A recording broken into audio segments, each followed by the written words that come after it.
Refresh me Hey, I what was we're. going to introduce you first. I just pressed the button. We're back again today. Claudio's going to talk about the alignments, which is happening on the 12th of January, a very big alignment. On with us today, obviously, is David G-Man, and we've got Dave, TRINITY4, and we've got Claudio back.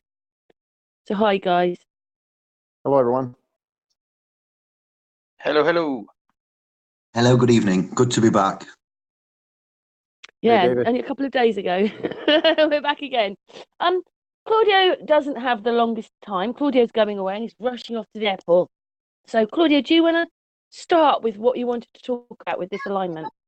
Yeah. I have a 24-minute version that I recommend people watch, but I just made a new one showing where everything is at, and it's a brief video, 6 minutes 39 seconds, so 639. So if you guys want to watch that, and then we can talk about it. In the meantime, I hope everyone's having a fantastic start to this 2020 vision year that's upon us. Yeah. Absolutely. Don't forget, though, the New Year is really around January 14th. That's right. Right after the Great Conjunction. That's right. I mean, some people say it can only start in March or April or whatever, but I'm happy to go with what you got, Claudio. That's good for me. The Great Conjunction. Who really knows? But it's actually the ancients used to follow Sirius, and when Sirius is due south at 12 midnight, that's the day, and that's the 14th. The Indians, whatchamacallit, they're East Indians. They follow that. Okay. And the Vatican does too, right? They just don't tell you. Right. Well, they do what they want, don't they? Sorry. Yeah. And I see Trump's rustling the bushes over in Iran yesterday. I think some military strikes. So that's. I said that they got us all out to watch the deep fake, and that brings people in, young, old, whatever, because everybody's like, "What deep fake?" And then they go back to the news desk, and then they go, "Oh, we could be going to war with Iran," and they just blurt it out. So they get you there for different reasons. This is always going to happen, but you know it's not real. Well, they want big distractions during these great conjunctions, don't they? They want people focused on other things. Someone was talking about 1981 being a big year. Was that something you were saying, Claudio? 1981, one of your presentations. And 1981 was the same year that the Princess Diana marriage to Charles. So that was also quite a big event that they threw at us to keep us distracted. Yeah, we got a holiday that day, didn't we? We got a day off. Right. I took my family TV. We had a little black and white portable TV. I took it into school that day. It was my first year of high school. I remember it well. Yeah, David was probably at school. I think I was just finishing. I think I was at college when they got married. Yeah.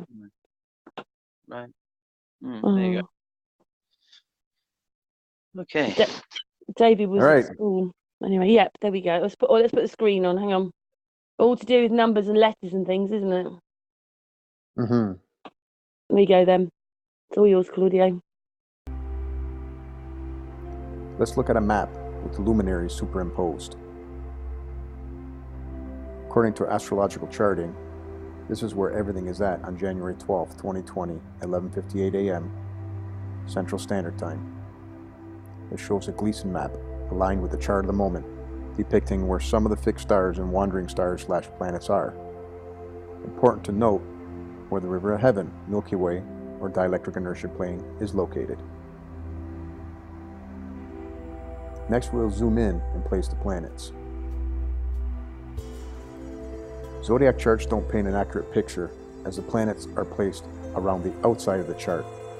Around the outside of the chart illustrates longitude. They don't illustrate the declination, or what is known as latitude. This is a manual intervention. Latitude is displayed in degrees south or north from the equator, which is 0 degrees. To accurately plot on this chart, we need to know that 0 to 90 degrees south is expanding outward from the equator, and 0 to 90 degrees north is expanding inward from the equator. It's important to know that the luminaries' paths have limits. These limits are the Tropic of Cancer, which is at 23.5 degrees north of the equator, and the Tropic of Capricorn, which is at 23.5 degrees south of the equator. Using an all too familiar example of the sun's limits, the northern limit, or solstice, of the sun is on the Tropic of Cancer. You observe summer versus winter depending on which side of the equator you're on. The southern limit, or solstice, of the sun is on the Tropic of Capricorn. During the spring and fall equinoxes, the sun is on the equator. This is where day and night have equal hours. If you don't understand this, don't worry. You've been programmed due to misunderstanding throughout the ages. This is much more simple than you can imagine. Tracking the lengths of days and nights and the sun's path through the limits is called the Alilement. So in summary, this is a polar chart. It maps longitude and latitude in degrees. So let's place a few of the planets, or luminaries, on the chart. We will start with all those in the major alignment. The Sun at 21.5 degrees south, Pluto at 22 degrees south, Saturn at 21.5 degrees south, Mercury at 23.3 degrees south, and Ceres at 25.7 degrees south. A bit easier to see this alignment in this way, right? It's important to note that there are three major alignments. The first one is the planetary alignments within themselves. They're all aligned on the Tropic of Cancer. And the third, they are aligned on the River of Heaven. Sound like a magnetic pole shift? Don't forget about what I said in the previous video. Eris is transiting into Aries. So let's keep on populating. We will do a whole picture once complete. Venus, 13.5 degrees south. Neptune, 6 degrees south. Eris, 2 degrees south. And Uranus at 12 degrees north. And this is the last of the luminaries that we'll be showing. Mama Moon at 19 degrees north. Next is an overview which will be used for working on the where major weather takes place. Bringing in the players and dimming these luminaries, let's have a look at the map. We can recap the exact alignment will be on the 72 west, 108 east longitude line, the River of Heaven. A reference on this line is New London, Connecticut, just as an example. We will be looking at the Neptune circuit and effects like lightning, storms, heavy rains, or floods. Also, we'll be looking at heavy winds, hurricanes on the Uranus circuit. Note that Uranus is over the area of Giza, the Great Pyramids. Giza is near the meridian of Alexandria, which was the meridian used before the current meridian of Greenwich. An unanswered question is, why has the meridian changed? Has it changed due to precession? We are still studying that. It's important to note that these are just study notes, as they all play a part in the summation of energies in different aspects. We're also looking at parallels with stars as trigger points to help in locating where the energies start, as the when has become fairly obvious. It is also important to note that at the exact moment, Aries and Libra are right on the ascendant-descendant line. Your comments and questions are welcome.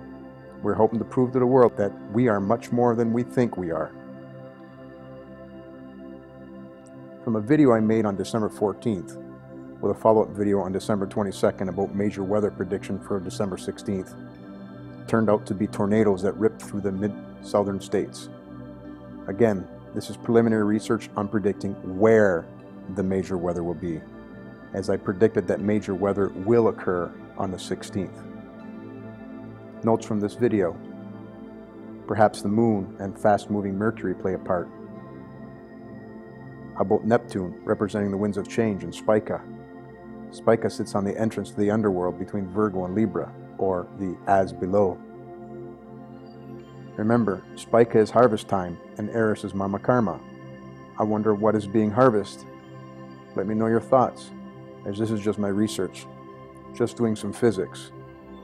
I'd love some peer review. What do you think?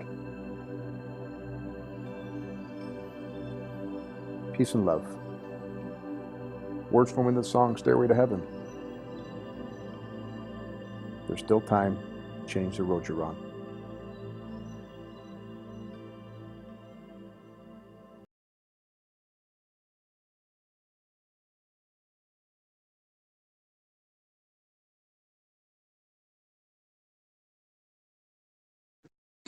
Something I wanted to mention last time after we finished, I kicked myself because I didn't remember to say, but when Claudio was mentioning Sirius, I'm not having a go. I love you to bits, brother, as if you're my own brother, blood brother. But we say Sirius, the dog star we're on about, aren't we? The Sirius A and B going round Sirius, is it? Yeah. Well, Sirius, the one that Orion's belt points to. Yeah, that's it's also known as the dog star, I believe. Right. Yeah. Yep. While you're getting ready, and you let me know. Well, no, maybe not. Now is not a good time. But if you could remind me, I'd like to tell you something I've got about that later on. If now's not good, just remind me because I'll write it down. There we go. I'll write it down. Absolutely.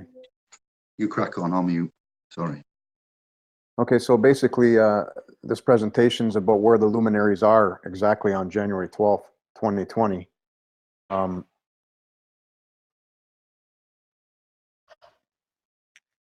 You guys can see that? It's black. We could see it a second ago, but just when you I went to changed. the complete. I tried to go into the complete presentation mode, but that's not going to work. So let's see here. Sorry for my lack of knowing how to use this. That's all right. Absolutely. All right, so see, it won't slide through properly as a presentation. So I'm not sure how this is going to work. Yeah. Anyway, okay, so we want to look at. I was looking at, and I plotted all where the luminaries are on the Gleason map, right? So you can see this. You can see the Gleason map up on a chart. Yes. Right. So you got the Gleason map with the chart around it.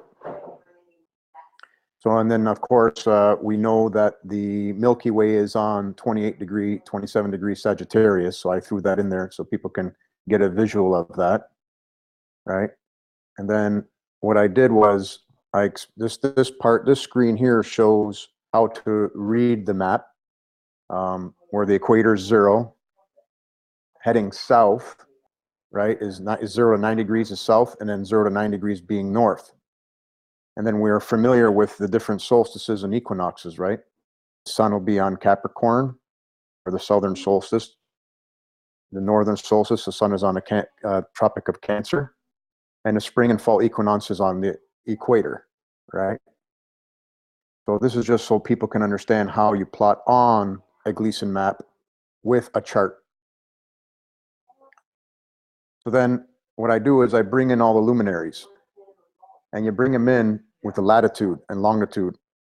So the longitude is where they are on the outside of the circle, but charts don't do it any justice because you need to know where they are over top of your head. And they cycle between the Tropic of Cancer and Tropic of Capricorn. That's all the luminaries. And as you can see right now, let me try to get this in. So all these guys are sitting there on the River of Heaven, which is the Milky Way, and on the Tropic of Cancer. See it? So you have the Sun, you have Pluto, Saturn, Mercury, and Ceres, right? And Ceres is the harvester. So there they are all on. So you got to understand how important this is for it to be on the equator, which is equivalent to the magnetism dielectric inertial plane, and the Tropic of Cancer. This is like a pole shift, right? So all this is happening at exactly 11:58 a.m. Eastern Standard Time. And then I go on and I just start populating the rest of them. So I'm putting in Venus, Neptune, Eris, and Uranus. Because I'm doing all this because I want to learn where the weather is going to strike. I'm getting close. I know the when. I know there is when, just like the Australian fires that have started. There's things happening already in aspect. Today and tomorrow, January 3rd and 4th, there's so many of these pre-aspects starting to warm up. So I'm expecting to see a lot of weather in these next 2 weeks. A lot of weather, internal weather inside and external weather, right? So then I plotted also the moon. So you can see the moon over here, right? And it's funny how the moon is right here when it's going to be, not right now, this is where it's going to be at the conjunction 11:58 a.m. on the 12th. And yet Australia is already starting with fires. Can I ask? Oh, right, yeah, we're a little bit behind. What colour's the? All right, there's it. Yeah, we've caught up now. We were a little bit behind, but caught up. Yeah, cool. Carry on. All right. So then what I do is just show the whole thing now, right? It's difficult because a lot of this animation can't show when I got it in this form. I have to go to full screen and then I lose you. So the exact alignment is on the 72 west. I'm going to zoom in on the 72 west 108 east line. That's where the Milky Way is going to be on our Gleason map. So when you come over here, it's going to basically the green line. If you follow the green line down, right through South America. It goes through, I just do this for reference, it goes through New London, Connecticut, and of course all the way through to the other side.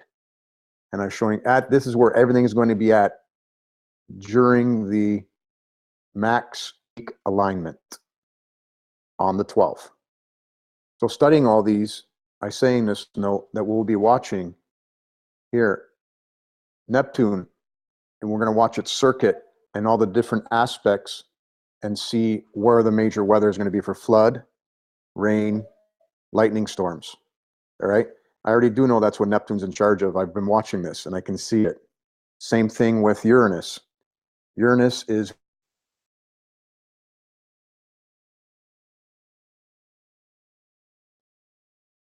Claudio?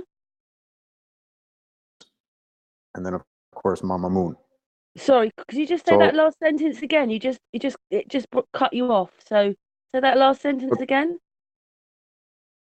Okay, well, I said, where did you hear about Neptune and Uranus? Uranus was the last word.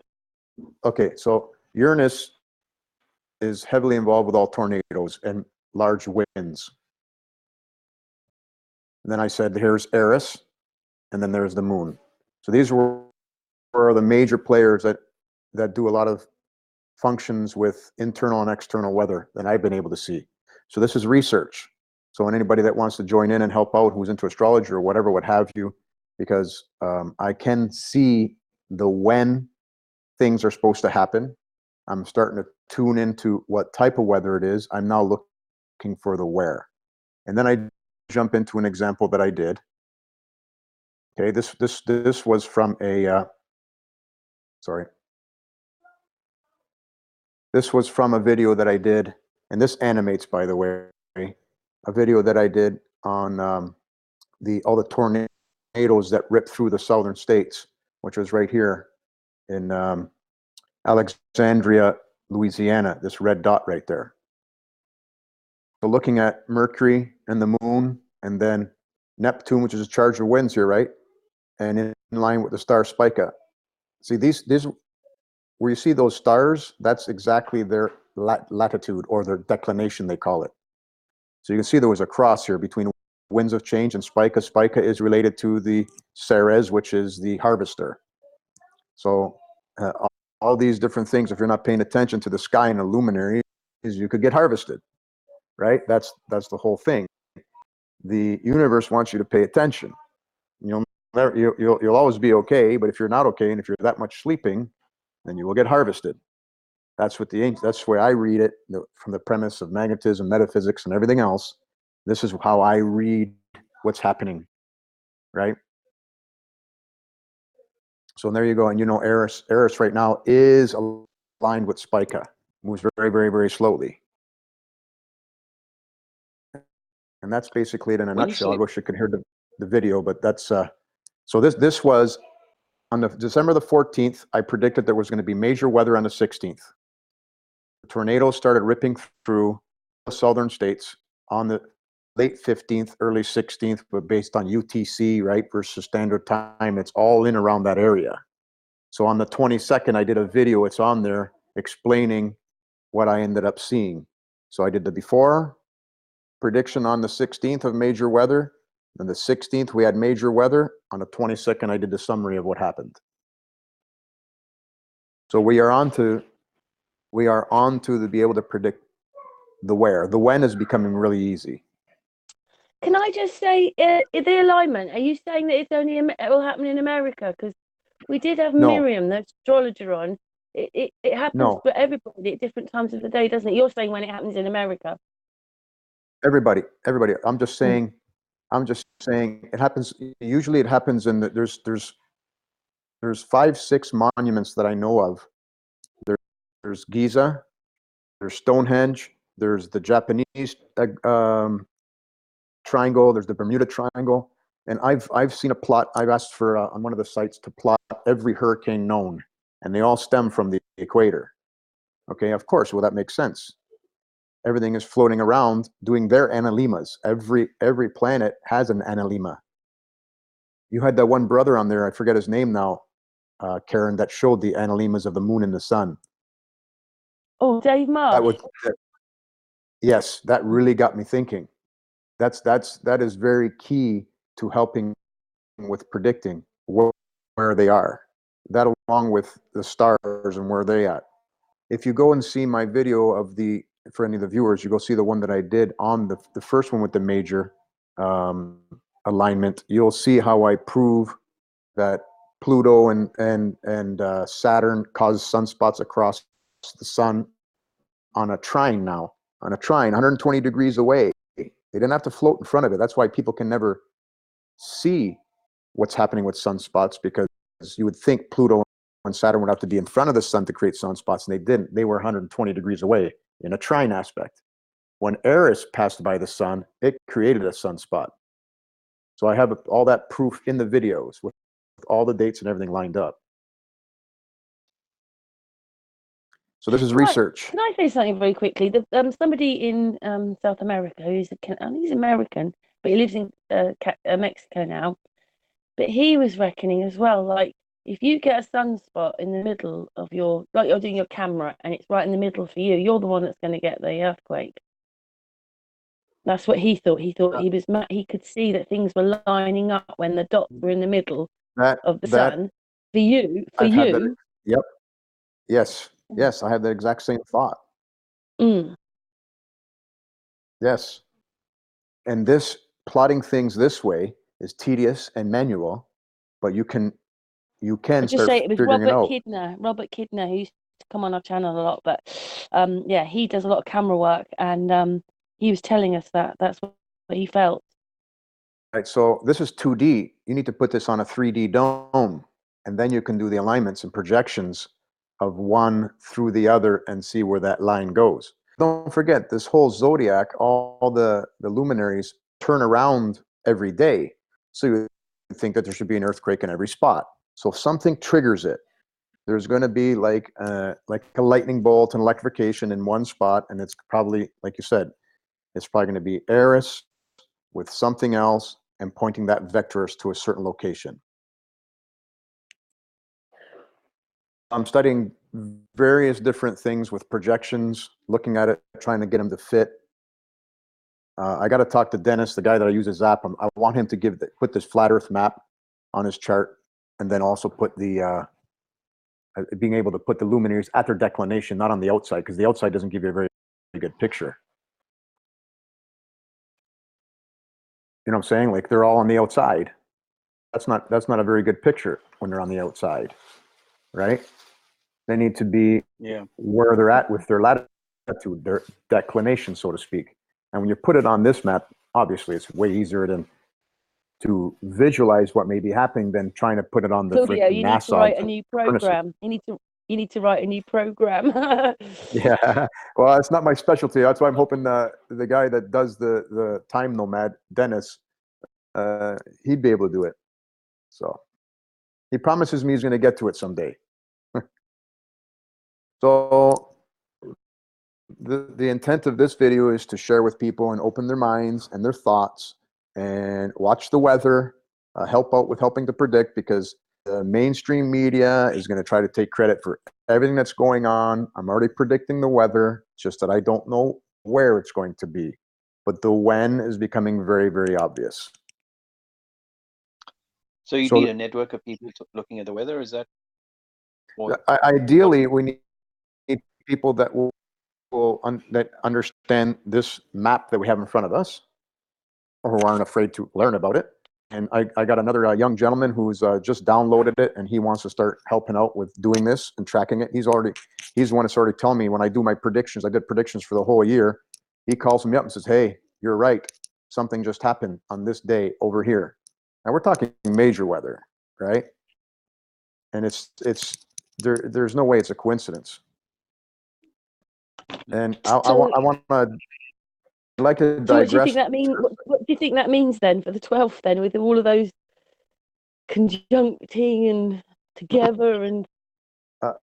What do I think it means? It's a pole shift. Does it mean we're all going to? Right.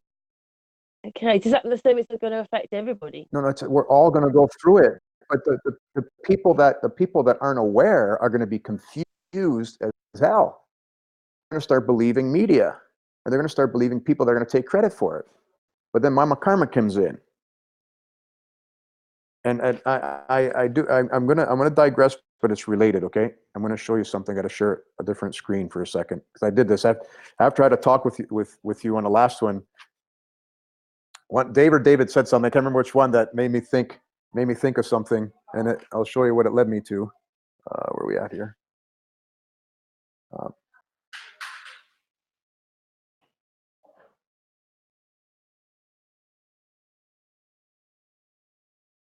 So this is the way in our sky we see, right? So Eris is right here. Aries, and then let me pull out something big here so I can.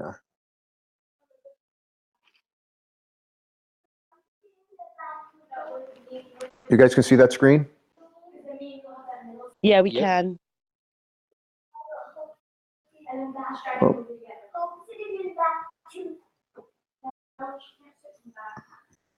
So you have Aries right here, right? And then you have Taurus, you have Gemini, right? Well, the numbers go the opposite way because don't forget there's always two sides to a magnet. So precession happens in reverse. So this would be right here, this line right here, this would be going this way would be the reverse. All right? So if you picture now, in 2020, Eris goes into Aries, into our head, right? So that's right here. But this is now Pisces, all right? It goes reverse. Pisces, right? And then Aquarius and Capricorn. So Eris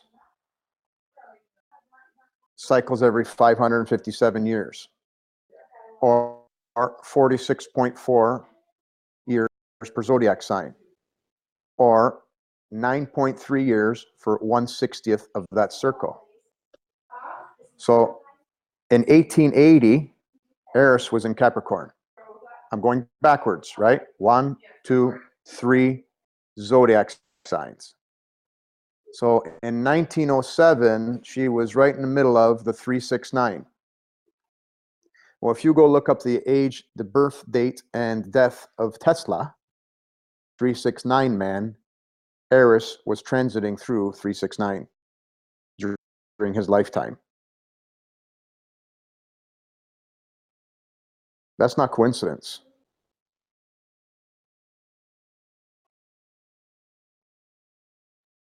Wow. Hmm. He talks about 369 as being understanding that, hey? If you want to know the secrets of the universe, you must understand 369, and 369 sits on the river of heaven. Yeah. The great pyramids that were built at 18 degree. Right?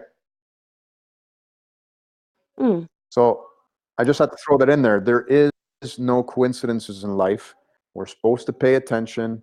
So this great conjunction, to further answer your question, Karen, is about paying attention to the luminaries. Don't listen to man. Don't watch all his videos. Just keep your thoughts positive. Go outside on the 12th, any day between now and then. Look at the sun, look at the moon, look at the stars. Say your intentions, ask for guidance, and you will get it. You don't have to go to church. This is church. Talking right now with people, and that's church to me. We're talking about good things. You don't have to go pay anybody volunteer taxes in a basket. So that to me was what the alignment's about. And again, again, it's on the river of heaven, at the edge of the magnetism, the Tropic of Cancer. Eris is about to come back into Aries. She came and took a peek at the beginning of the year, looked into our heads, went retrograde in the hopes that we're going to, whatever you want to call it, repent, confess, clean up house before mama comes back. So she's going to come back into Aries in May. So in the meantime, there's going to be a whole lot of, in the meantime, I'm saying there's going to be a whole lot of weather, a whole lot of changes internally and externally. And don't forget, Ceres is in there. Ceres is in there in that mix with the sun, Pluto, Saturn, Mercury. All of them are sitting on the river of heaven and about to shift to the other side. People are saying the sun's going to start going the other direction. Like, who knows? We don't know, right? We don't know. All we do know is we're supposed to be paying attention.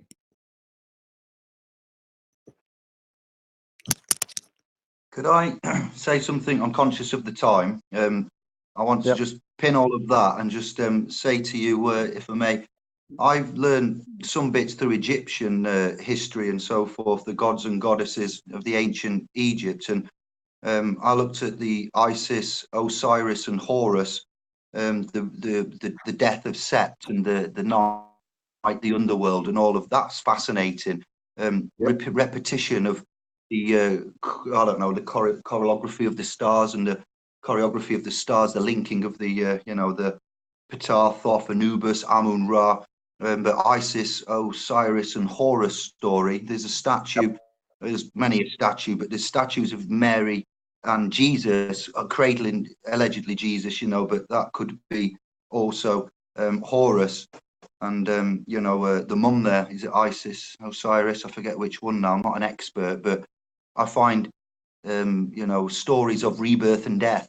September, you know, the month there, and the way that the Egyptian pantheons, the deities, there was over 2,000 of them. But do you connect with Egyptian? Do you use that in any way? Do you see that relevant? This isn't a test. Like, I'm a little bit lost and confused in all of this, so I need help. No, I'm with you 100%. Yes, I do. Yes, I do. I go so far as to, like, Santo's the one that opened my eyes with how the religions are so much the same, right? Yeah. Then there's no doubt in my mind, from Epiphanies, from Eris, which is Persephone, which is the Madonna, which is Isis, which is Mektekawalto, which is the queen of the underworld, which is Isis, which is in every story. In Italy, we have the story, I think I said last time, La Befana. La Befana is the same story as Santa. Well, Santa means saint. And Claus is Claustrum. She comes back into our head. Yeah. We're in the age of Aquarius. We're getting baptized. This is baptism. Baptism starting in 2020. And to me. And then I've got a couple. Yeah, going with all the religions. I'm not being religious. No. I'm very spiritual. I believe in the stars. I believe in what I see. I believe in our collective consciousness. I believe in all that. I should say I know in all that, not believe. I don't like using that word belief. So yeah, no, you're 100% right. All those stories are there. Is this what we've been woken up for then? Yes. Well, they're being born awake now. But Jupiter, Jupiter, if I'm right, I am dyslexic, and I think that's Jupiter. But then let's go Jewpeter, Jupiter, and then Jupiter. What? Yep. That's another thing. Phonics, etymology. This is my little, niche area that I love to jump into there, and I know you two do. So, all of us, Sister Karen as well. But Jupiter and Saturn. That's Saturn. Then Saturn or Saturn. Saturn. Wow. And these planetary alignments on the sky's dome throughout 2019, I was researching and looking at, and they are due to get even closer in the coming months. And while I want to say to Trinity, Karen, and Claudio, is that I read some time ago that you remember, do you see that big stone disc, which is allegedly the Mayan calendar of the end of 2012? Yes. Do you recall that imagery of that rock with it's quite fantastic. Yeah. I don't know the name, but the Mayan calendar that predicted the end of the Earth at 2012, end of time calendar, not Earth, but 2012, prolific times there. And then there's allegedly a 7-year warning. Harbingers, I think they're called, 7 bells that toll 7 years. 2012 plus 7 takes us to 2019. December the 21st, 2019, that has just gone, is the final last year. When we get to December the 21st, and this is 12th of the 21st of the 12th, so that's mirror image of 21 and then 12, reverse 2020. Is there something happening, like a 6,000-year planetary alignment that's celestial connections or conjunctions? You use a different word, I can't think of it, Claudio, but this calendar, the stone Mayan calendar, has now been reported as allegedly being Aztec, not Mayan.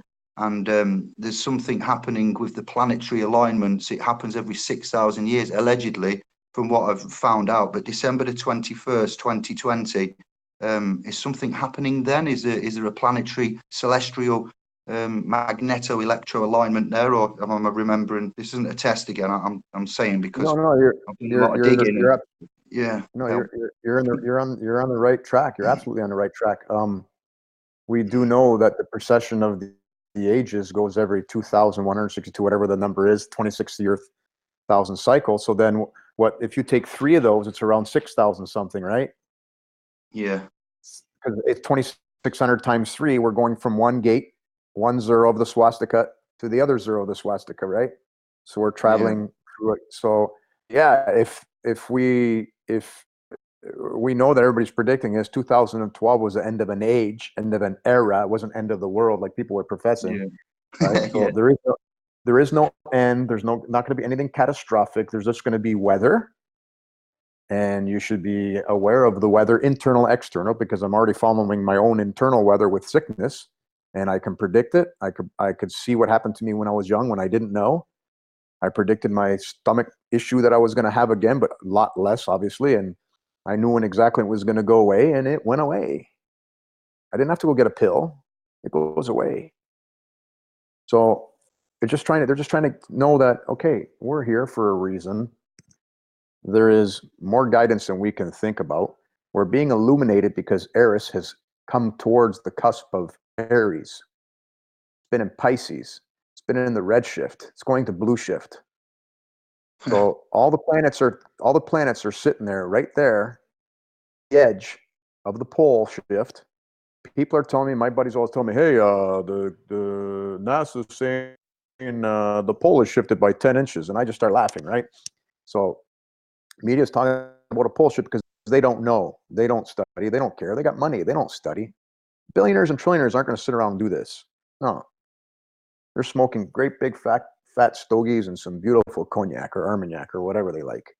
That's what they're doing. And then they're going to hope we figure it all out, and they'll just take credit for it, and people will follow them still.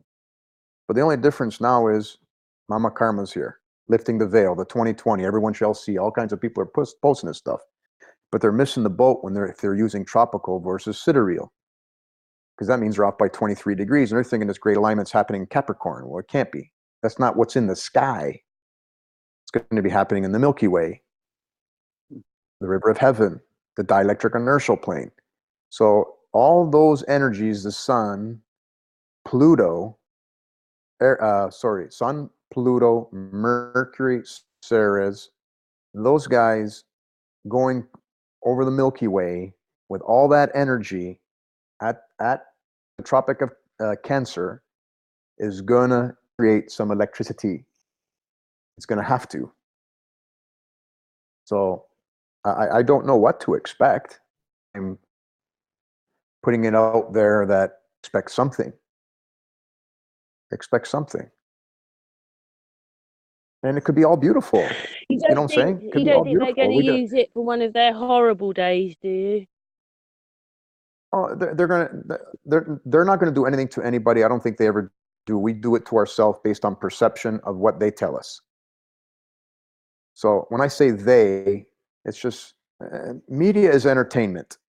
When it first came out, the bill was passed that media was entertainment and they can just do whatever they want. They're just entertaining us. They're making money. They play with stock markets. Look, I understand the whole thing. I went and go put gas in the car, and they said, "Do you want to pre-approve up to $200?" That's because it's written in the Constitution, so they can the Banking Act in Canada. They can multiply that by 23 times. So just approving up to 200, that's how they get their stocks to raise. They multiply it by every mortgage you get, every loan you get. They multiply it by 23 times. It's a big farce. That's how they got rich, just by lying. The news stories, today's latest stories, news, north, east, west, south. So you've got the stories from the realm. Yeah. Sorry. Exactly. Awesome. Yes. Like the Bible, the world's, not to insult my opinion only, but the Bible, the world's greatest story, and the literalists have got all, wrapped up in it and taken it literally, when others like ourselves and prescribed scholars of antiquities have looked deeper, and here we are. So I yield. Right. I think we've had a number of major conflagrations at other key times when there's been other key alignments. Hey, you were alluding to this, or you mentioned some of this in the previous show, or some of your other work that I've looked at, and Andrew has spoken to me about how World War I and World War II do come in line with certain conjunctions. So I guess for the layman, thinking about how this matters to us and how we might be distracted, then it's useful to have you say, this is a time for us to be grounding, to be sun gazing and getting out, seeing the moon, having good intentions and keeping our selves in a good state of balance. And conversely, if you are following the northeast, west, and south news, they're going to be pulling you in every direction, whether it be that we are having weather events that they try and hype up into something more, or whether that, say, this, as we mentioned earlier on, as I mentioned with Iran, that they're trying to get people into a state of disconcert. And I may be mistaken, but if I remember correctly from looking at one of your wheels, Claudio, did I notice there were 777? There was there was 3 sevens in a row on one of the wheels. Yeah, it's 7077 at the top, which is 7 colors of the rainbow, which G resides there, right? Okay, and so if the zero letter, the 0 is the gate, and then I've seen a lot of full moons and new moons come across there. They use these gates. So we know that 9/11 was like a gate and like a key moment. Well, if you take the 0 out, because in numerology, I think they would drop the 0 and it would just be 777. Now, in England, we had our 9/11 on 7/7/2005, which is 777, where they had the London bombings on the underground. False flag. I'm not sure. You don't need to go into that, but I offer that because I think that there's always that possibility that they're going to try and wreak havoc in some way that gets everybody paying attention, and even those of us who are, who know that these things are being put in front of us to dangle like carrots, that we might sort of spend our time putting our energy, our red shift energy or our blue shift energy. I'm not sure which they're tapping into, but as it's all an electrical system, and they're looking for negative energy or positive energy from us, then this is how we need to be to counter that, I suspect. To be thinking, okay, well, this is trying to draw me out. Let me try and center myself. Let me remain balanced during this very critical time. 100%. Yeah, I was gonna just very, very quickly add to that. I was thinking, well, everybody's leading to, and that alignment happens. Oh, it's going to be all bad. But in reality, it was probably, like you say, it's something really good. but they have to turn it into the ugly so that we're fearing it rather than embracing it. Yep. That's it. I finished. Yeah. You know, with the 9/11, I accidentally found 9/11 in the, is it the Kabbalah with the Jewish with the circles and the lines and the, it's the Kabbalah. It definitely is that.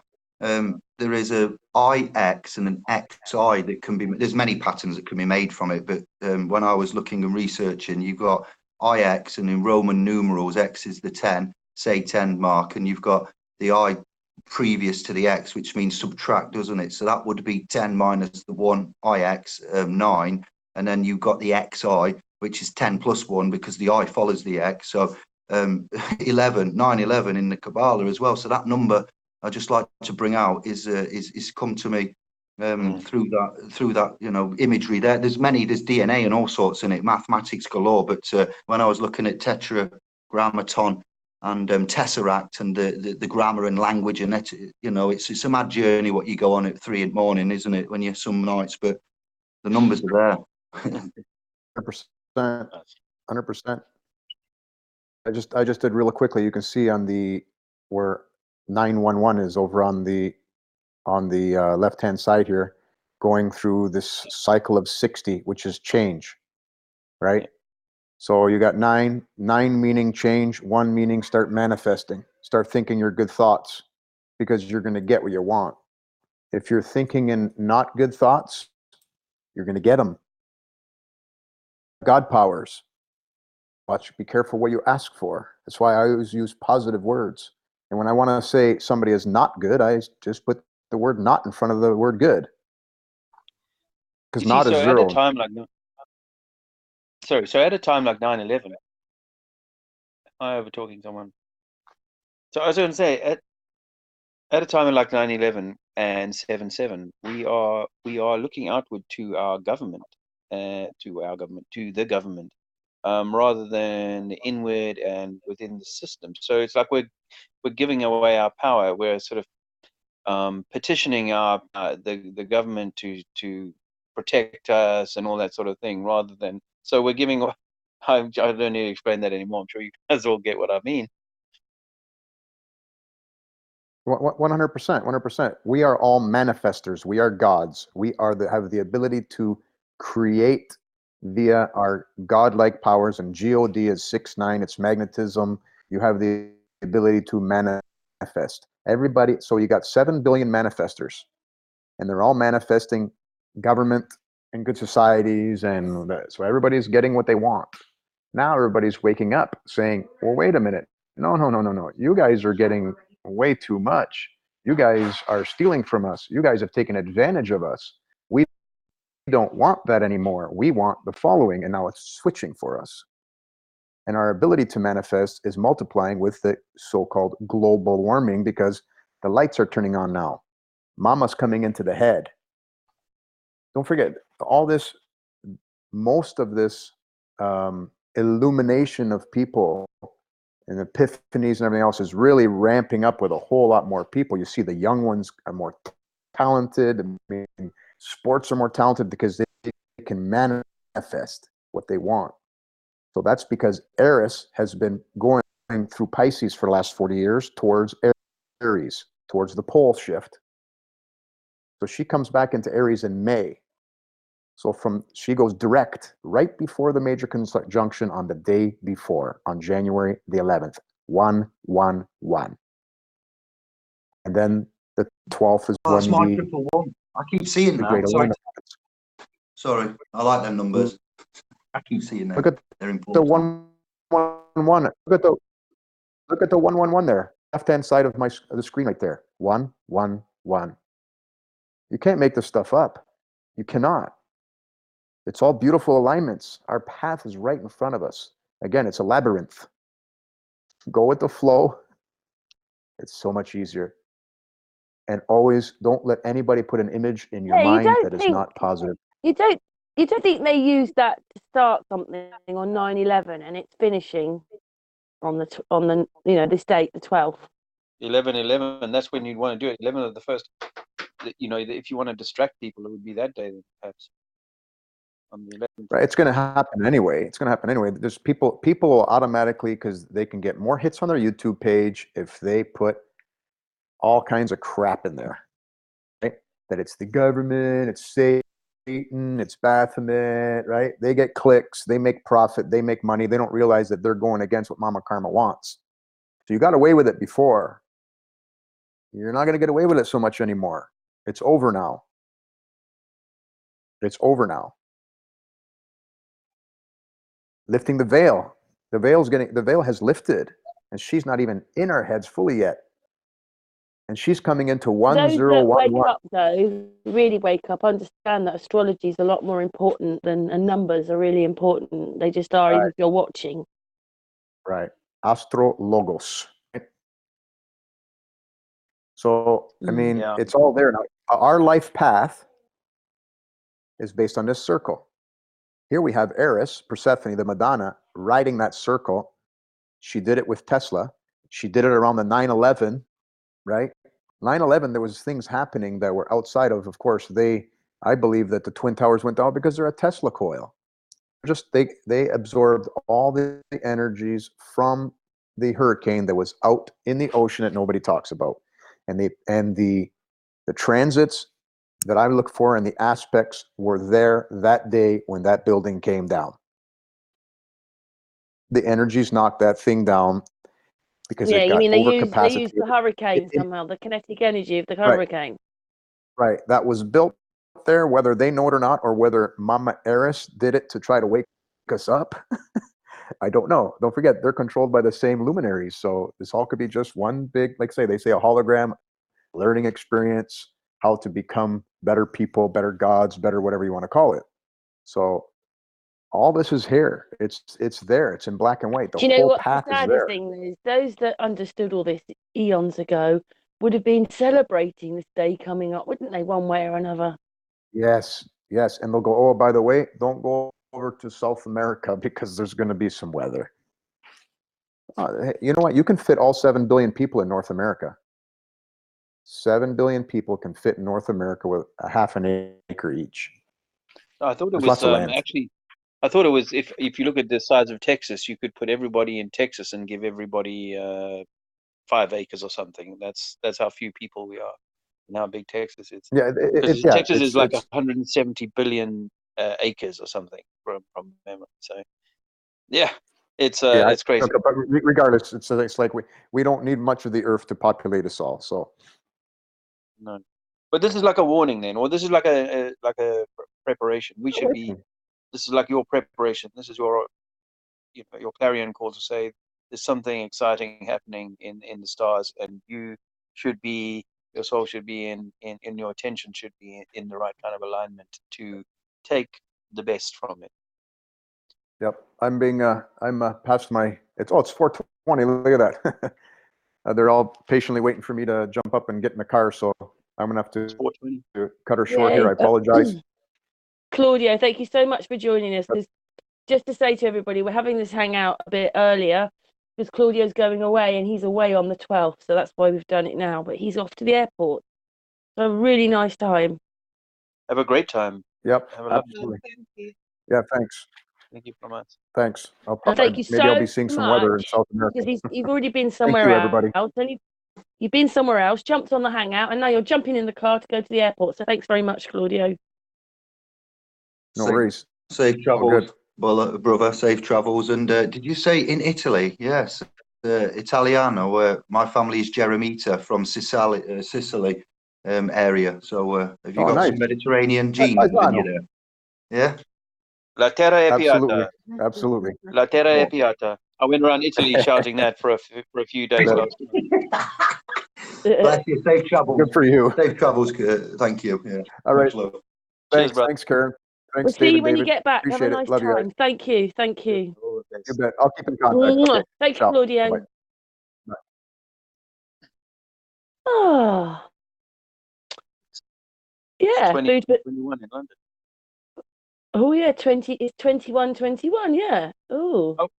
I was wondering if when you air this, you couldn't actually cut Claudio's original 6-minute presentation in at the beginning, it would give people maybe a much better insight into Yeah, this that's a good presentation. idea. That's a good idea, David. Do you remember which one it was now? Yeah, I think it's his latest one, and it's only 6 Latest one. minutes long. Yeah, Yeah, and his latest one. Yeah, I'll put that in then. and it's got everything's moving and so on, so it's far more illustrative of what he's trying to achieve, and then obviously he can talk us all through it, as he did now. So yeah, it's a good idea. I'll add it. And now we're talking about it, and they'd have watched it when we're talking about it. Yeah. That'll help. I think what his point is that everybody's talked about doom and gloom for this day, and it's not. It's a good day. It's a change. Welcome the change. Yeah. From what I understand, it's every 6,000 years. The scholars, where are we now? 2019, so it's going to be 4,000 BC, isn't it? Roughly time zone wise, and it's they've written. I've got notes, but not now with me, and it's buried in the laptop somewhere on a hard drive. But they said that they reported the heavens had fallen down. They come down, and I don't know if they meant. I can't remember, but if the planets are on the horizon level and they're all in an alignment, and when you get like imagine like Virgo's trick shot back in the day, snooker pool, lining up 6 of the balls in a line. That's essentially what would happen in the planetary alignment with our solar system. I use this loosely, it's just bear with, I'm on your pages with everything with the realm and the way that the shape of the earth and the toroidal and everything that we found. But they say that they reported, the scholars back then, obviously a lot of them vegetarians. We covered this with Brother B before, what the astrological and astrologers of the faith, the religion of it was a religion, wasn't it? And they said that they lined up, and there's some evidences of let's say Grand Canyon formed by water. Okay, well, it could have been also formed by electronic discharge from external coming down and scribing, blasting out the rocks. And I'm not trying to scare anyone. It's a positive thing. There's going to be lots of good positive energy from what I understand and what I've read. The stories, they are stories, but there's astrotheological history, and we'll have to wait and see. But it's very interesting. It's nothing to be scared of because we've been here a while. What do you think about his bit when he's going about the pole shift? The poles are shifting and stuff like that. Well, that Pyrenees map, is it the Pyrenees map where they've got the north, and mapped out to a degree of accuracy? But yeah, it was allegedly covered with ice then. So mammoths being found with, it could have been flash floods or meteors hitting and rapidly melting the ice up on the ice sheets of America. I'm not sure. I really couldn't say, but it would fit the flat Earth theory and toroidal energies, what's been said there. But it does look like it's happened before, or we've had floods 12,000 years ago for whatever reason. So I couldn't say, but I'm not worried. I'm kind of excited, to be fair. Yeah, I'm a student of the mud flood theories, and so I think that the possibility that we've had these sort of shifting energy systems, or some kind of liquefaction, or some stuff things falling from above, from the roof. I allow for that possibility, and I allow for that possibility to have been in our recent history, and by that I mean in the last few hundred years. And when I started looking at all of this stuff, Andrea found it very frightful, and it was quite intimidating subjects to go over. So I think in some of this, I've had to temper my research, or at least try to understand my research such that this isn't a fearful thing, that none of this is to be feared. What the system, or of our this man-made system, loves to do to us is to keep us in a state of fear. They keep us in a low vibration. Now, what benefit that brings to the pole shift or the alignments, we could speculate about that. But I can say for certain that this system likes to keep us in a state of fear. And so the very last thing that I wanted to do in my own line of research is to propagate fear and to encourage this idea that it's all gloom and doom. The most important thing I think that we can do, as Claudio was saying, was to have good intentions and to have a right-mindedness about how we live our lives. And perhaps at this moment in time, around the 12th, is coming to one of those peak moments when it's become the golden age. The golden age, brother. Let's go for that. yeah. And I, you know, for me, I know that I'm part of some eternal system, that there is no, you know, we may see flesh death, you know, bodies may die, but the soul continues. So it's the soul that I'm most interested in enabling, empowering, and putting into the right position or the right state of vibration, so that when such a thing does occur, if such a thing does occur, that my vibration is vibrating as close as it's intended to, rather than the way that the system is trying to get me to vibrate. So I think that's an important kind of overarching statement to make on whatever's to come down the pipeline, is that none of this is about fear porn. Everything that the system does is about trying to create fear and low vibration. And I think we need to see this. And Claudio is very clear. And I mean, this is good news stuff. You know, it's stuff to be cherished. And yeah, the last thing you really, if like he said, you know, you want to get out there and catch the sun, catch the moon, get some of the grounding, the vibrations going, the last thing you want to be doing is stuck in front of your TV, you know, absorbing all the horror news about the fires and the weather and the bombs and all this sort of thing. So that's where I think discernment and a clarity of purpose needs to be, to kind of disengage from all the low vibration. Is this where we start becoming one consciousness, maybe? You know, the people are waking up on the conscious level. And I know that now if we say praying, you know, like we're probably praying to ourselves, but prayers do work sometimes. If we had a really good thought in our head on the 11th, maybe it'll be when we wake up on the 12th, there's this conscious shift. Yeah, I mean, I tend not to think in terms of there being this like let's just talk in terms of Noah's flood, because everyone knows what that is. But you know, like, so this seismic event that means that no one is in any doubt on the 12th that the world has been altered and that everything has been, you know, washed away and changed and so on. I'm not sure that it's as clear cut as that. If it is, fantastic. But you know, we've had so many of these sort of moments, as we were saying early on, the 2012 being the sort of Mayan end of times, or end of Pisces, or you know, these things sort of kind of come and then we had Nibiru. It was coming in like 2013, 2014, 2015. Yeah, so you know, I mean, maybe as I said earlier on, I'm a student of the possibility that there are cyclical events that are of a catastrophic nature for those people who are in that local area. So it's not to say that I don't think that there's anything untoward about these fires and so on, and you know, and that other events may be coming down the pipeline.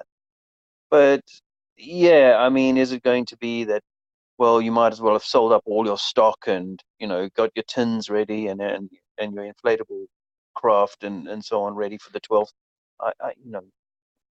I'm not sure it's that. Because the system loves for us to think that, you know, yeah, you need your insurance in place, you know, that everything's going to implode on one day, and it's doom and gloom.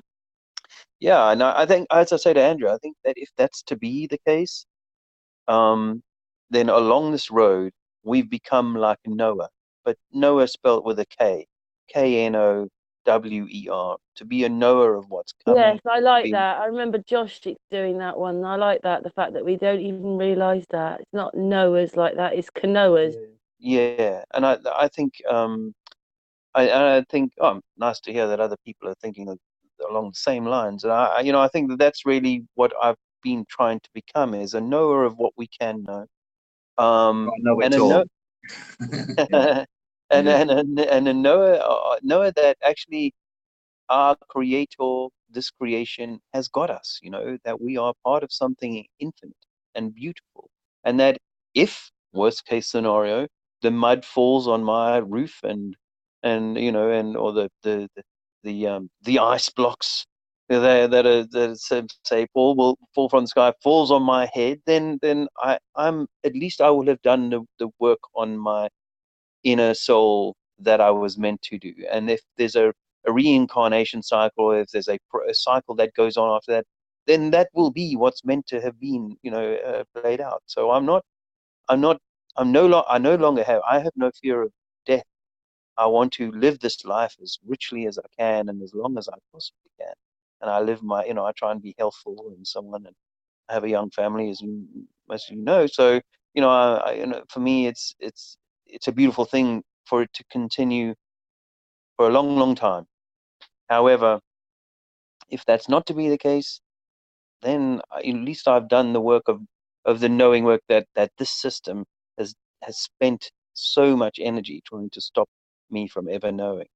And this is part of that. This, understanding, but because I used to write off all the astrology stuff and so on, but now I give it a lot of credence, and which is why I'm here and learning and trying to be in Yeah, those Andrea right. likes that, don't you, Andrea? She's there. I can hear her. I can hear her. Yeah. Just got to be, yeah. Yeah, sometimes I think he thinks I'm a little bit batty, but no, it's definitely something that is important. I think it's part of the natural system Order, that yeah. we live in. So And it's the clock. and it's part of knowing. I think this is the whole bit about taking your power back, is knowing what's going on, both inward and outward. And so yeah, I think it's very important. I think it's an important aspect, along with numbers and and etymology, and it's all part of the same thing, really. So yeah, and there's a cyclical nature to nature. We know that with our short cycles of the day and the year, with the seasons and so on. And and we know that there's this 25 or 26,000 year cycle, which I think it's about 6,500 years. The each quadrant, each quarter. And as Claudio was saying the other day, it didn't come out today, but this star that he's been following, is Sirius or one of them? He said that no one talks about this one. It's Sirius. No one talks about it. It's like one that's not really spoken about in the mainstream, but it's an important conjunction. It's an important harbinger of certain energetic moments. Brother, I've got something to tell you about that when you finish, but I want to go to. Would you agree? Would you sympathise with me when I say or think that I hypothesize that the Bibles and most of the world's realms, biblical books, would be how do I put this? Summarize it. The Bibles and the books and the religions that we have here may have been invented to help man understand the solar system better, like a guide for the stars, maybe. Yeah, a decoding of that. I mean, it kind of it's not a coincidence that there are 12 apostles and 12 constellations. Yes, mind you, that there should be 13 months, shouldn't there? Though. Well. Well, the months are another. I mean, that's a You know You what I mean? mean? They don't. The moon cycles. There's 13 moon cycles. There should be. Yeah. So it's another astrology sign that should be there. Well, I think Claudio was saying quite clearly last week that there was definitely only 12. I mean, it's an interesting conversation, but I'm not really well enough versed to. So I Yeah, respect me what neither. Just some of these listening to other people. well I What have researched people done people. some say. works. I've got some works I'm going to email you all, Claudio, Trinity, and we've got an email going, haven't we, with all three of us in. Get ready for. I've got some. I'm not saying it's right, but I've done a lot. I'm not going to go into it now, but if I may, just take a few minutes, and I'd like your feedback in what I've studied. I've done some KJV references, and I'm doing quite a lot on where I live privately on a domain that we don't need to mention now. But I'm comprising thousands of words and hundreds of pages, and I need you all to see this, and then privately we chat, and then maybe we come back. But I love numbers. I love figures, and I've got a lot of passion for this. So the reason why I asked you, would you sympathise with me when I hypothesised that these books, the Quran, the Torah, the Bible, all of these biblical gospels and texts, I think now that they were written not only as a guiding instrument to Mother Earth and how to use her, but I know they're written by man. And I'm saying the stories in them are written by scholars and coded and different types. So the sun, the penny dropped when I watched the first Zeitgeist, and I learned about Jack Fresco and what is his name, Peter somebody, and Roxanne Meadows, and I looked at the Zeitgeist Venus Project, Jack Fresco, and in that Zeitgeist #1, he tells you very simply the sun. I forget his name, but yeah, the sun and the rebirth, and Horus and the rebirth, and similar things all through, and he puts it down very, very verbatim and clearly and concisely. So we have creation, and it's some kind of a portrait of its creator. We get in these books the Lord Jesus Christ and his works of salvation on behalf of mankind. In the midst of the angelic conflicts in the Bible, when I look at these stories, it looks like there was hell on earth, a massive war. Lots of not too happy, a lot of politics and a lot of fighting and a lot of bloodshed. And on behalf of mankind in the midst of the angelic conflicts, then I'd say the solar system is the most striking revelation of this personification of Christ in the heavens. And our viewpoint of the heavens, in the beginning of the first page of the book there in Genesis, it will tell you in the beginning there was God created the heavens and the earth. And in order for us to accurately examine these heavens, I think we would need to have the correct perspective, which is what we're doing here today. And this is excellent, especially for me. But we could be in heaven looking down on earth, or we could take the perspective of any rational creature, such as Moses when he wrote Genesis 1:1. In this verse, the perspective is said that the heavens and the earth. This means that the earth is the vantage point, geocentric, I'll go for there, that, and man looks out into all of the heavens. This is rational, albeit not perhaps very scientific. That's where I'm at. But if we take this perspective and then the story of creation to understand our viewpoint of heavens from the vantage point of earth, whether we're looking up at the sun or moon or stars, or whether we look out to the heavens were designed to, allegedly, it looks like, to portray God's glory, God's story and glory of creation to mankind.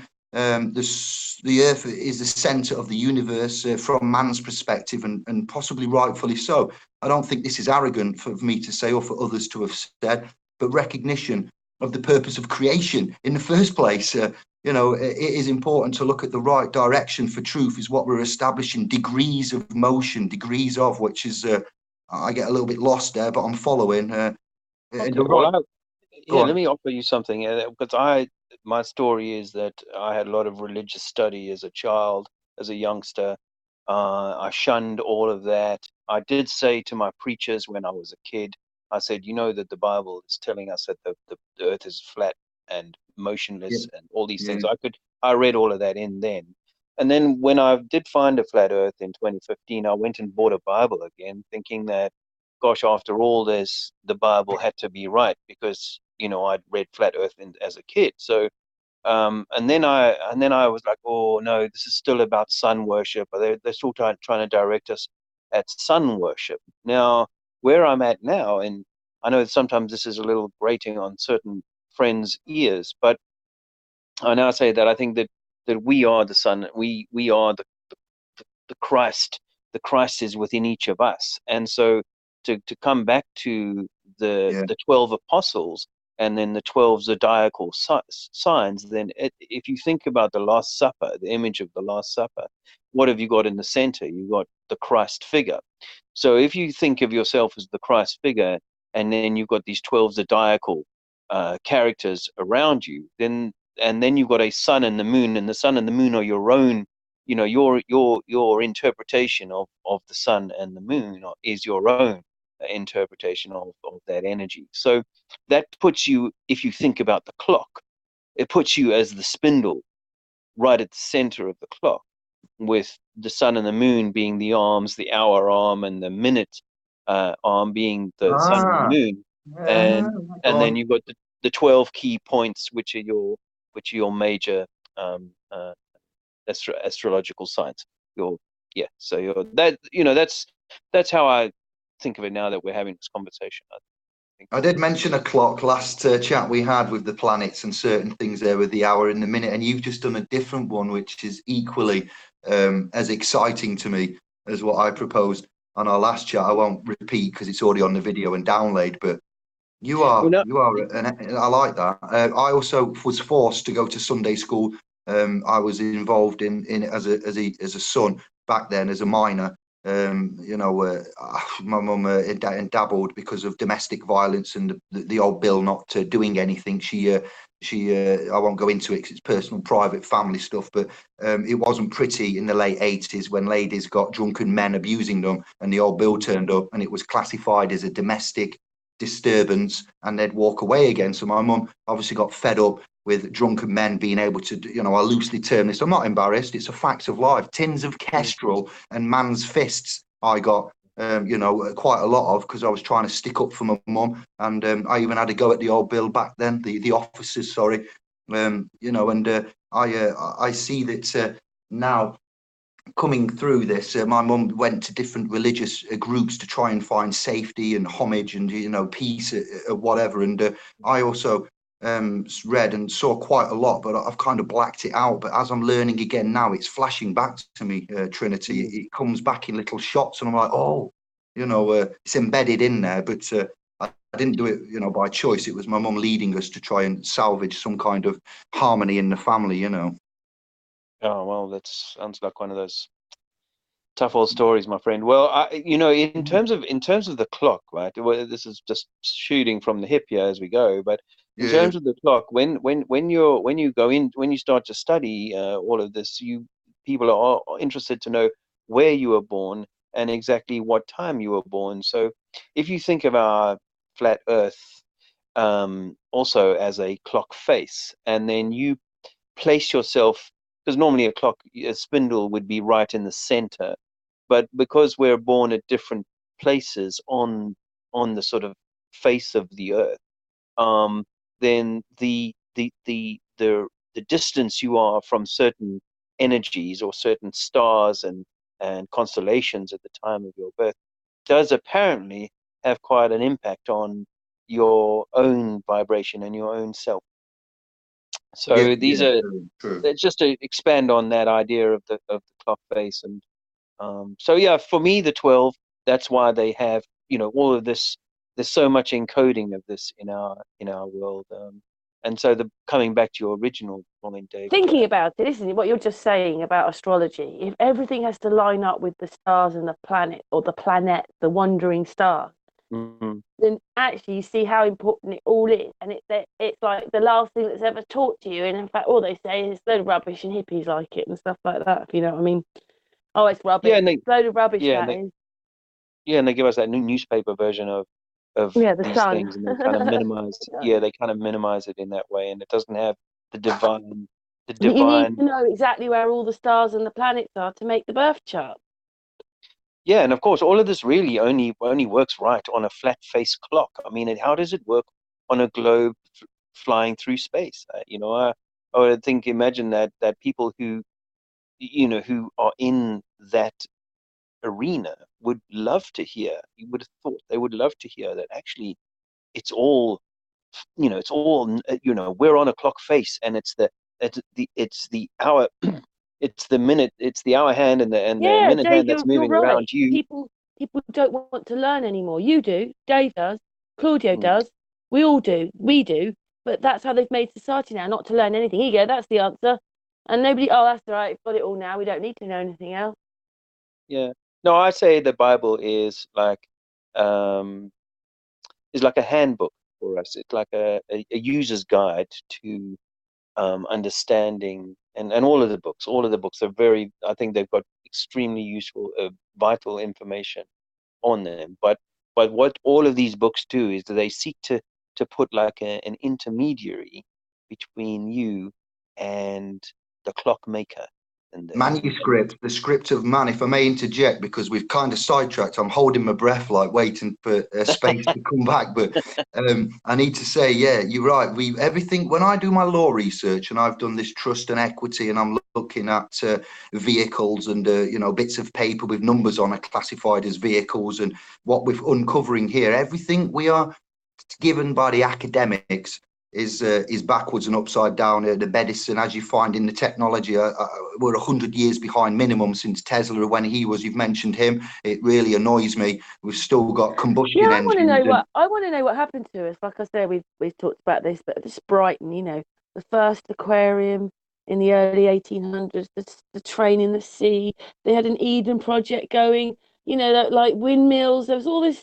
What happened to us to build these great big buildings that we can't do it today, and we don't do anything like that today, yet they did it. And we don't remember how we did it.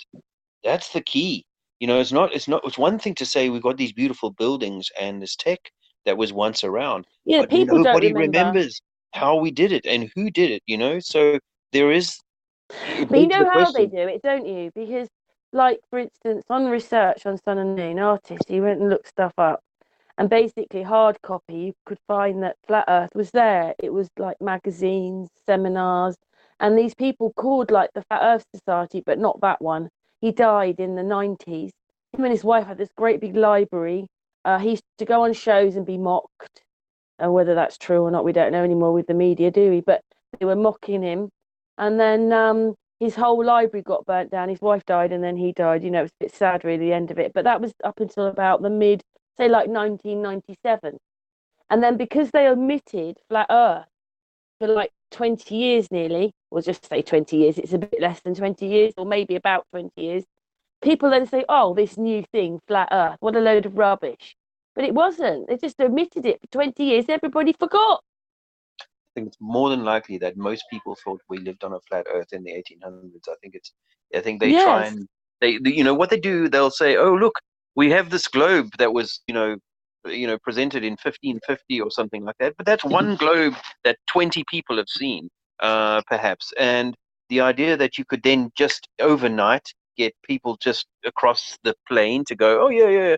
No. These are in a few centers of what they call higher education. They probably, they were postulating these things, but none of these people who present all of this, few of the people who present these globe Earth, sciences are actually being able to present it in their own lifetimes. It's like it comes out after their death and stuff, because the majority of people would have stoned them to death and said, "This is heresy.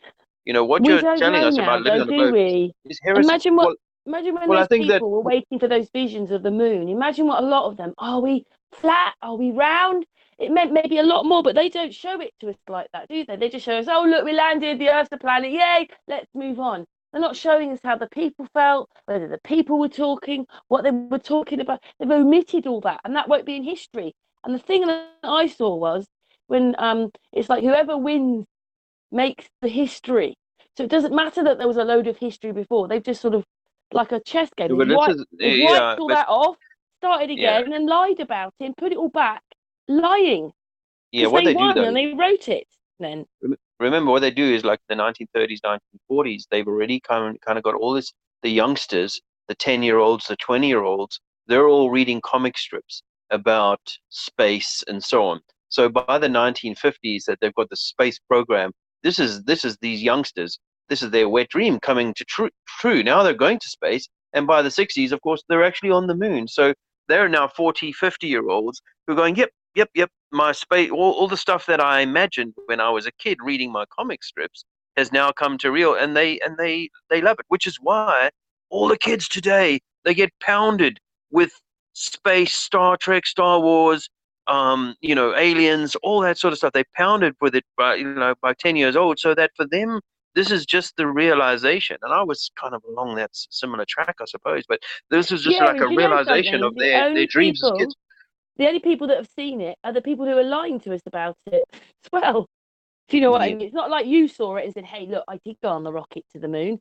It's only them who were showing it, so everybody believed it. But my imagination was piqued as a child, you see. So that's what they've been doing since the 1930s, 1940s, is giving us comic strips for the youngsters to read, which allow their imaginations to prepare them for this new coming reality. So it didn't take a huge leap, which is why so many youngsters, 20, 30-year-olds, today, they'll Brian Cox talking about warp speed, or Michio Kaku talking about their consciousness has been prepared for it by comic strips, and it's just now like I have to say, Dave, we were all on those tracks going that way, weren't we? Really, we were. Star Wars, distraction, weapons of mass distraction. You've interrupted. I'm the king of interrupting, but I'm still biting my lip to get the rest of this out. With you, it's so perceptive and energetic, both of you. I love you to bits. I was saying that everything's upside down and back to front, and we've come to learn that these manuscripts are based on truth. And they've got like 20-30% truth and then 70%, 80% rubbish in them. There are lots of verses and scriptures and gnosis before JC, lots of them going back to Zoroastrianism and prior. And when we was having a chat, when you said a comment earlier, and I've done well to I've wrote it down because I've got my pen and paper, sister, so it is all good. You've trained me well. I said, you said about Jesus and Christ, and I can't quote you exactly, Trinity, but I come with Jesus, and I'm as Christ. All right, not is. I come with Jesus as Christ, and I have a bit in my email that people have questioned me about, saying, "Who do you think you are?"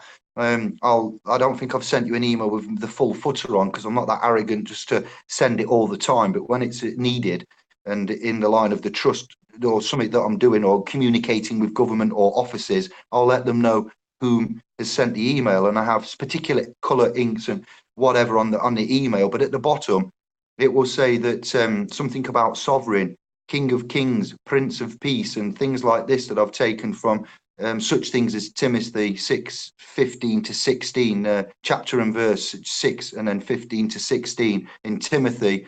He who is the blessed and only sovereign. When I made my movement 3 years ago, sovereign paralegals and sovereign, I like sovereignty. I've talked to a lot of men about sovereignty. And when I seen in Timothy verse 6:15, he is, so I'm paraphrasing, I think it's 15 or 16, but he who is the blessed and only sovereign, the King of Kings and the Lord of Lords. I thought, well, why have we got kings and lords down here and this, that? What they've done is, like sister just said it there, Karen, you hit bang on the head when you said, it's backwards and lies and trickery and deceptive. And I can't quote you exactly, but we've been led astray, and the truth is there in plain sight for us to find. Not so much the literalists have got it, confused, and maybe we've gone a bit too far with some things, but I think we carry on like this: the moon, the sun, the zodiac, mankind in itself, the heavens. There is a clue there, and it's not to be taken literally, as we are finding, but to come with Jesus as Christ. I don't have a religion as such. I have faith, but there is for this legal bondage and where we're at, these assumptions, presumptions, theft of property, blood. When I say property, I'm talking about sons and daughters initially, then physical property. There's a way out. There's a way out, and I've accidentally found it with others, not me, myself, but others have led me to the path. And it doesn't need you to preach and have the book itself, but you need to, like you said, go back and read and absorb it and find yourself. And I don't think there's a ticking clock here, but there is a ticking heart in your chest, and nobody's getting any younger. So the Lord, Christ, bridegrooms, churches, bride of Christ, Israel, you know, how far it goes back and what's happening there, and glories in the sky, luminaries, universities have alumni, Illuminati, and what we touched on with the luminaries, kings and sovereigns and princes and you know, times of coming up here, the heavens themselves and the throne of, Well, one of the go on. Sorry, Yeah, David. I'm done. I've finished. let me offer you this. Let me offer you this. That hey, oh, my little boy is calling me at the moment. Do you know? By the way, this little boy has not got a birth certificate. We went without the birth certification on the day that we were due to go and certify him. I said no, we're not going down that route. He has a passport now, but no birth certificate. But on the issue of time, I wanted to offer you this, that one of the tricks that they play on us is to make us feel like we've run out of time. And if we have lots of time, then what we're meant to be doing is putting our time into bringing up the young to empower the sovereign in them. Because yes, we've given away our sovereignty through all these different acts and legalese, and you're the master of this, but I think we've given away so much of our sovereignty. So what we've got to do over time is perhaps remember and return to sovereignty. And if we have generations to come, then the way that we do that is by starting to move towards living like sovereigns once more. And then our children and their children will educate themselves properly and start to divorce or separate from this system of regis control, giving away control to a higher power, some other power here. I yield there. Sorry, I couldn't get mute off. Yeah. Thanks for that, Dave. So I just say we've been going for an hour and a half again. Do you think that we spend next 10-15 minutes sort of rounding up? Yeah. Perfect, yeah. My little boy is. Yeah. Hello, little one. Yes, easy. I'll come and play with you. Yeah, we're doing dominoes and alphabets, which is fantastic at that. I'd like to speak to you privately about what you've said about the certification. I don't want you to air too much because this will be going out live, but privately, I'd like to discuss. I'm also aware of some bits there, and what I'd like. Hey, hello. Sorry, go on. Sorry. Oh, bless it. What I'd like to ask you, Trinity, is what do you know about Sirius and the Dog Star? This isn't a test again. I'm going to tell you now because we're going to wrap up the Dog Star and Sirius. Do you have any information, study, and opinion on this before I go about the relevance and the importance of this? As Claudio mentioned it, and I did say to him, I'll mention to him that it's on the podcast here, and for him to have a look at the end of it then to get this bit if he doesn't watch it all back, but. Dog Star. This is an area that I'm learning to learn more about. So I don't have any special knowledge. I'm the student, sure. All right, and I wanted to ask you about mud flood before we go. I want to ask you how you were. We'll do it now because I'll forget and it'll go on. But this is only 5 minutes, I promise, and I'm done. Mud flood. How does mud turn into liquid form then without liquid itself? Would it be like a resonant harmonic frequency, do you think, may have activated something? Or do you have any opinions on, as a student of Tartaria, mud floods and what, that kind there? I'm looking at this too with power, electricity, the Berlin Zoo and certain things and relevances of, but mud flood, could you just expand on if you've got any on that? Because this fascinates me, it really does. Okay, well, this is obviously my theories based on thinking about this for a few years, and that is that we've got a couple of things that happen. You could have a vibratory event that causes a liquefaction, and we can see that the liquefaction was something I learned about long before I learned about flat Earth, and how if you shake soil, it'll cause water to rise through the soil, and for the soil to lose its stability, so things can sink into the mud. Now the problem with that is that they sink like the Leaning Tower of Pisa. they don't always sink straight. They kind of sink at an angle. So the leaning tower P is an example of how liquefaction could be a factor. But one of my preferred, okay, there's another couple. One of them is that the land masses that we stand on are actually floating, and that they can descend. They could vibratorily, we could have water rise up or the land go down. That's one of my others. But coming back to the vibration and the Berlin Zoo and so on, I think that if everything in our world is simply an electromagnetic vibration field, then it only takes, as you were saying earlier on about Grand Canyon, it only takes like a flick of a switch and for the God frequency to alter, and that everything that we see as, for example, ether or the atmosphere around us could be changed to become heavy. And in that moment in time, then there could be an alteration in the nature of the way everything is. I mean, I go further, a little bit further, to say that perhaps even in previous epochs, so I think we all understand that there may have been cyclical epochs in the human story over the 25,000 year cycles, that in previous epochs, things, when they talk about titans and giants and so on, they weren't giants. They were giants, but they weren't necessarily in fleshy, heavy, dense material bodies like we are now, and they were in slightly less heavy, dense, and that through a frequency shift, everything became denser.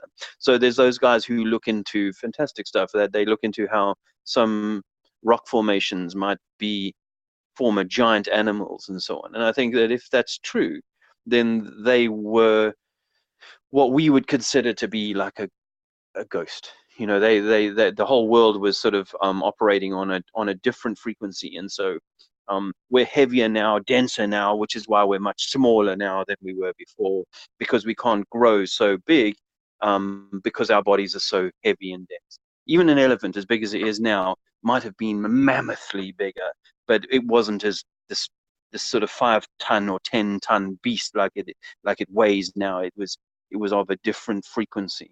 Looked the same, but not of the same frequency. So yeah, I mean, I'll just throw a few of my quick, because I know this conversation isn't about that particularly, and I could talk about it for a while, but those are my just top of the drawer kind of thoughts on that.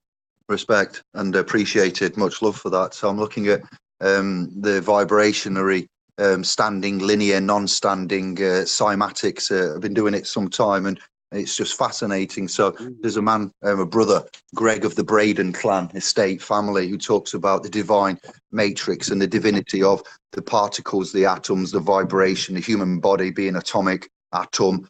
Santos's new perspective on atom and what atom could be, and missing out on certain bits, and doing his works again. And it's great to see how all man, not just him, but others, ourselves, and that correlate. And here, Greg Braden, Eric Von Daniken and others are helping me sort this out. But the body, atomic, vibration, form, held together, everything, matter, light, photons, toruses, where we're at is massive. I'm sure we will fathom this out by the 21st of the 12th, 2020, and we'll be in a nice sitting position. Yeah.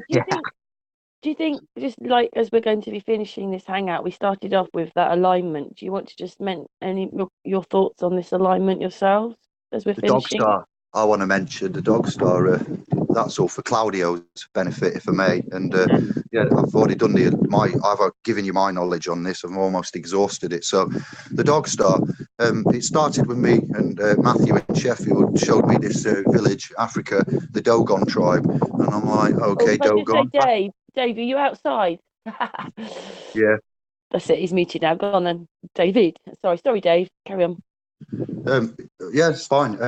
The Dogon, the tribe, no God, spelled backwards. Dog star, God star, rats and stars, and we've already gone round this block, but I'll be quick because of the time. And yeah, so this tribe in Africa, they do a dance every 50 years, or 52. I think it's 50. And they celebrate the fact that these people come from Sirius, and landed upon the lands of these tribal ancestral brothers and sisters of ours. And they've got paintings in the cave, a natural history museum, the History Channel. Lots of people have looked at this. They've analysed the paintings and listened to the village elders, God, elders, yeah, and they've said, what, go on? And they've said, what do you mean? This is what it's all about, it's the dance. And it was about 1950, I think, the first depiction of the, ceremony. And they're like, we're celebrating the Dog Star. What do you mean Dog Star? And we're the Dogon tribe, and we celebrate Sirius. What do you mean Sirius? Well, we've been doing this for so many hundred years. And they're like, well, you can't have been, because academic science, telescopes, Vatican and etc., the academic scientific world found Sirius about, don't quote me, but about the 1950s, 1900s at the very earliest, telescopes and who made telescopes and etc. I won't go into that, but and they're scratching their heads going, well, you telling us that you have a dance every 50 years to celebrate the cyclical revolution of it has two stars, Sirius, a dog star, and A and B. As I said, we call it Sirius, not Sirius, but I don't know if that's right. But the point being, I was blown away when Matthew showed me a 20-minute documentary on Tube saying these people know about the stars before Western science did and before telescopes were invented. They celebrate the fact that it takes 50 years for this one of the A, maybe not B, to go around a full revolution. And these aliens, sky gods, whatever you want to call them, not humans, external to us, those that read the Bible or see people going up to the heavens in chariots of fire. So enough said. And these men, village elders, are saying that they were told that there was a need to come here, and they allegedly brought the cannabis plant with them. Now,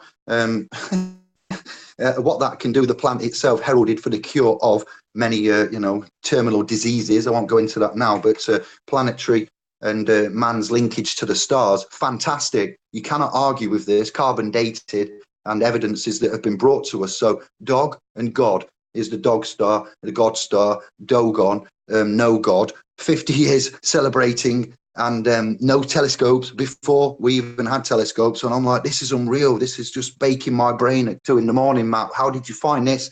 And we proceed on to the end. They were allegedly fishy type reptilian entities that live in the ocean. And they came to the village and they brought this plant, and the cannabis plant. And when I did my etymology and so forth, years later, after Matthew had showed me this, I went, canna. Canna is Spanish for dog. And B-I-S, bis, by is two. So you have cannabis means dog two. And I'm like, okay. And the Dogon said that these people brought it from the Dog Star with 2 dog stars round Sirius. Don't quote me exactly, but I'm doing well here just to get it from, I've said it before, but I don't, remember everything word for word. You'll need to check it. And Wow. I'm like, so cannabis is the dog two. And yeah, you've got the Dog Star. These allegedly brought it with them. And then you look at the Vatican, and Vati comes to the father area, and can is canna, dog again, Spanish. So you have in Italy, and I've got blood lineage there, so I'm not insulting anybody, because, I can say this because it's true. And, I've got blood of that era in my, genetics, Italian in me myself. So, yeah, Vatican, the dog father, and the godfather. Wow, it's just, I'll leave it there. But these things aren't coincidence, are they? I can't believe it. Well, I got to throw you this then. I think that the Dogon, if my memory serves me, used like a fish head, a fish tails, like as a hat. It's part of their ceremonies to have this fish tail.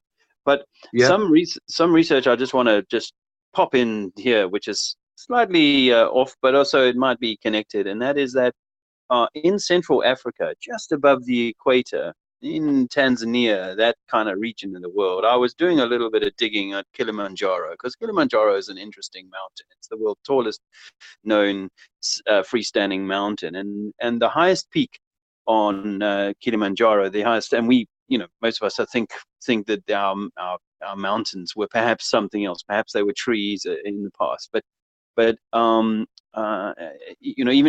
if you don't buy that, what is some interesting stuff to come out of that little bit of research I did was, and I got a video probably a year ago on my channel on this, but some interesting stuff is that the tallest peak on Kilimanjaro is called Uhuru, and that magical mountain in Australia is called Uhuru. Or Uluru, I'm getting them too confused, but they both have almost exactly the same name, which again is one of those curious synchronicities about people from the ancient world knowing the whole world and naming things similarly. That was interesting to me. But here's the reason why I brought it up is because the only place on Earth that you will find Mount Meru is there.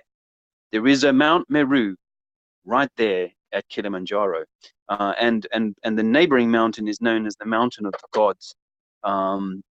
So, you know, when we talk about everything being on the center of this magnetic, you know, our fables talk about a Mount Meru and this magnetic mountain and so on. But when we see how much of our story comes out of Africa, and science tells us that, you know, a lot of our story comes out of Africa, it's worth bringing up, because people who are better researchers than me, you know, must put this into their sort of into the mill and allow this information to permeate, that there is actually a Mount Meru that we know about. No one has ever seen this mythical Mount Meru in the center of the North Pole and all that. So for me, you know, there are some telling clues, and if I was this devious you know, force that has been trying to manipulate man and so on and get him looking in the wrong direction, then it's interesting that everybody is looking at some Mount Meru that no one can see, that no one's ever seen. Well, as far as I know, no one's flown over the North Pole and said, look at that massive black mountain there that we've been told about in the stories. But there's actually a Mount Meru. You can find it on Google Earth. If you go and look in Tanzania, at just about 3 degrees north of the equator. So, and I mean, you know, equator being the center, being the as we said the other day, the equatorus region, then it kind of, and our sun tends to run down the equator. You know, that's the sort of its home base is down the center line. So, you know, if you think about how things do kind of come from the center, and that center might well be the equator, and Mount Meru might well be a beautiful mountain. I mean, if you go and look at it on Google Earth, it actually has a whole lot of interesting features to it. So I'll just throw that in at the end of the conversation here, just to give you something to think about. Oh, thank you for that. Yeah, we don't know everything, do we? Just one thing to say, sister, and I'm done. Kill a man, ja. Oh, so kill and then a man, jar. You know what jar is? A jar and jar Rastafari. Jar is in the Jamaican speech, but not just them. Kill a man, jar, and then o, infinitive loop. So jar could be God. Kill a man, God. O is what I'm going to need to look into that. Thank you, brother. That's excellent. Lovely. All right. Well, that's all I got for tonight. Hey, and just very quickly, because this hangout was about the alignment. Any comments on the alignment? Any more before we go? Yeah. Well, I'll go first. I just said it. I think it's the beginning of the golden age. I don't think it's a negative issue. I think it's a positive thing, and it's happened many times. The realm's been here and billions of years. It looks like it's quite obvious in some respects there. So the zodiac and the clocks and the alignments, there's a lot of forgotten. We have forgotten. We have become forgetful in our ways, which has led us into sin. So we're going to go from the sin and the negative. If you look around the realm, it doesn't look very happy. Sanctions and things going off. We're in the new year of not our new year, but a new year for the realm, you know, the calendar-wise, the fake ones that we have. And we're already saying about the war and the battles, not war, but battles. It is a war in a way when a nation drops bombs on another one that's not really, you know. So you said Iran, didn't you, earlier, somebody? I haven't had the radio or news on, but I'd say we're going into a golden age. We're going into positivity, and the planets are the one thing, the one constant. My true north is not the magnetic shifting pole of Antarctica. It's in the sky. And they knew that back then. So we've got a focal point to look at, and we've got a true path. We've got energies, and we've got these godly type deities of all religions and civilizations that have gone past in the time. So I'm excited and I'm happy. I'm getting more energized by the week. I'm quite calm and meditating. I've stopped alcohol and smoking. I'm on electronic device for the time being, so I'm looking at strengthening and energizing and focusing and ushering in the golden age that's from the zodiac clock up above the I've mentioned about the Bible and the references of the heavens and God's throne, and his footstool is the earth, so the creator when I say God. So I'm excited and happy and positive, and I feel different in myself, and the golden age has been predicted to come. There's a temple somewhere, I forget now, Cambodia, is it? 6,000-year-old Angkor Wat, and it's so I yield there, and it's all written and it's been built incredibly. The Indian temples and the temples around the realm, but the Indian old 6,000 plus flat even depicts flatness of the realm, mathematics and codes and planets and names. All we've done is been led astray, and manuscripts have been given. I have done works that I'm going to send you, which is going to back this up as well. And I'm very happy to have been on this hangout, and thank you very much, sister and brother, and to Claudio as well, and to the lady with you, David, and your little one. Blessings and love. Yielding. Andrea. Back to you, brother. Andrea, there we go. Bless you, David. Thank you so much. We love you. Can I just say one thing, Dave? When there was, I thought it was rustling. I thought it was you, but it wasn't. It was David. So sorry That's all right. about. It's no problem. Sorry about that. It's no problem. I just want to say, echo what David was just saying. That's fantastic. This is obviously a beautiful time from an alignment point of view. The system is going to do everything it can to distract you, but that inner work, that soul balancing, that restorative work, and that visualizing good things for the future and so on, I think that's exactly what we should be doing, not getting caught up in the media mayhem and misdirection. So it's really nice to have stuff that Claudio is bringing. I think it's empowering for us all. So hopefully you'll get this out, and people will go into the 11th and the 12th with an open and clear heart and a clear mind for whatever's coming our way. Yeah, got to learn to put our energies into different things, not the things that you thought, but things about you, around you, your life, your family, your friends. That's more around you than the television. Yeah, clean living as much as possible, I suppose. Clean mind, clean heart. Andrea and Dave, thank you so much. That was really great, and really enjoyed it. And obviously, we're having this hangout a few days before it's going out. So I'll let you know when it's going out. And thank you, Claudio. Thank you, David, G-Man, and Dave, TRINITY4, and Andrea, and your little one. Thank you. And 2020, and not long to the alignment. All right. So anyway, thank you very much. David, do you want to say goodbye? Ciao for now. Much love, peace and light. Yeah, I think Dave, do you want to say goodbye again? Be well, my friends, and we'll talk to you again. Thanks for listening. Hey, thank you. It's been a great hangout yet again, and thank you for watching, everybody. And well, not long then till the 12th. Much love from us. Thank you for watching.